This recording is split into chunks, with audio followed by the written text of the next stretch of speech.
not American, and I really could not care less, but apparently they're also big fans. So, you know, hand in hand. So an article says, CNN just brought one of the biggest vloggers on YouTube into its family. That is true, although just like PewDiePie, who is actually the biggest vlogger because he tried vlogging recently, him and Casey Neistat both have like similar styles because PewDiePie also quit due to pressure. So, you know, the vlogging thing's hard. I wish Casey had cried in this. I think that's the one last thing he needs to do for like to top off his YouTube career. A crying vlog. So they basically bought his BEME app and they shut it down. Probably because of the fact they just went, Casey mate, we'll pay you 25 million to save yourself the embarrassment. I'm joking. They didn't do that. They want to start a new brand for new millennials to be able to share content. So a YouTube that's run by people who actually know what they're talking about. That would be cool. Imagine if we had one of those.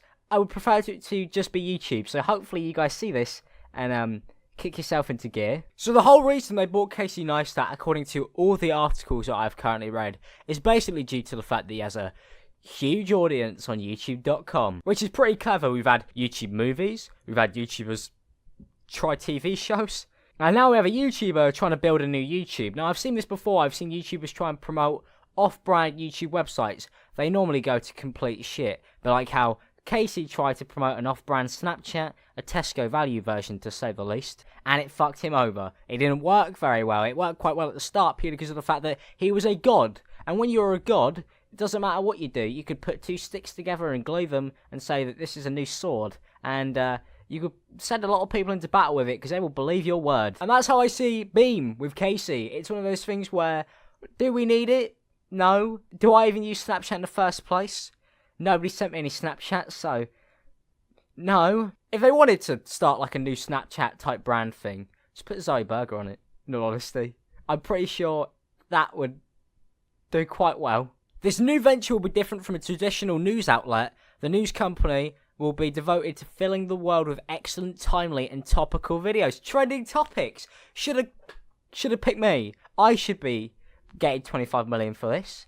I'm the trending topic king, not Casey Neistat. So what they want to do is replace the news stations. So maybe they'll bring Keemstar in at some point. I need to stop naming it.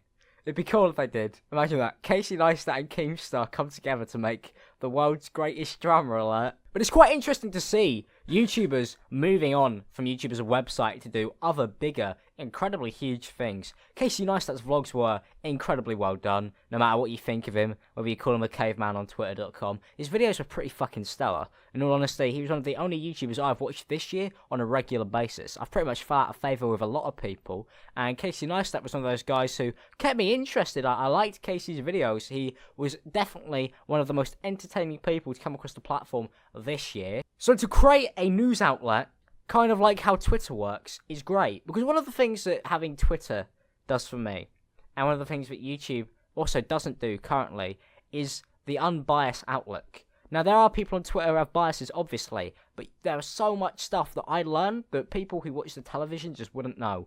There's some stories I see on TV, and when I look at everything that I've been presented on Twitter.com by people who were there, real people who were really actually at places who saw stuff happen, the outcome is so different from a wider variety of people. But when you have a news anchor just tell you what happened, or just some guy come on the TV and give his biased opinion, it's one of those things where why the fuck would you trust these people? For example, Donald Trump pretty much fucking lied constantly throughout the election, and if I didn't have Twitter.com, I probably wouldn't have noticed 70% of the stuff he lied about. And I'm in England! I don't even care about the man. I will when he nukes me. But that is one of those things. If they do nail this, which they won't, because it's impossible to create something like this, create a huge new company which does not have biases. News will always be biased. Even you, Daniel.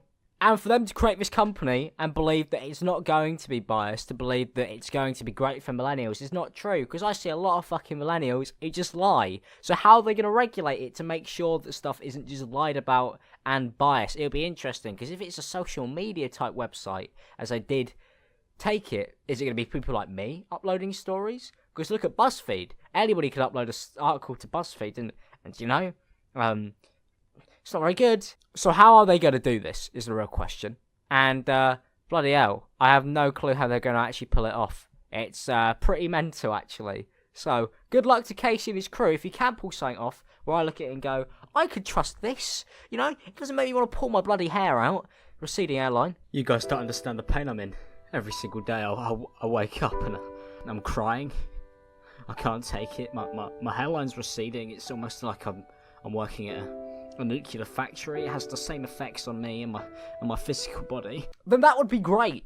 If he can nail this, that would be incredible. And it'd be great to see him go on from his YouTube vlogs to make something that generally betters the world, which is what he was aiming for.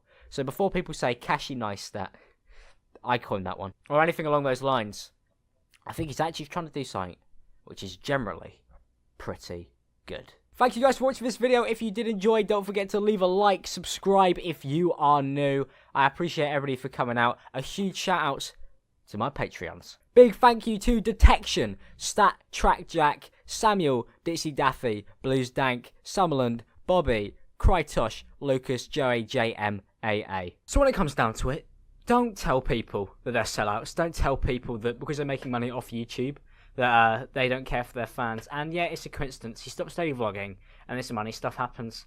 And bad timing on his part, to be fair. But I don't believe Casey Neistat is a sellout. You know, he would be a sellout if he carried on vlogging. Because I can tell you, he was making a lot of money off those. And to see people disliking it and to complain about the fact that he's selling out because he's been acquired with his business for 25 million, it's kind of a shame. Because it does seem like the guy generally wants to do stuff that pleases him. And he doesn't seem to be too pleased by financial situations. So Casey Neistat comes across to me as a genuine bloke, someone who I have huge respect for. And it's one of those things where he's not selling out. He is pretty much buying in to a new system. And with all the stuff that's gone down recently, pretty glad that he's gone this route. That's it from me, guys. Let's aim for 600 likes on this video, because I'm sure we could bloody smash it. And I will see you guys in a couple days' time. Peace out, people. Have a good day. Follow me on Snapchat. I'm Alex. Not BEME.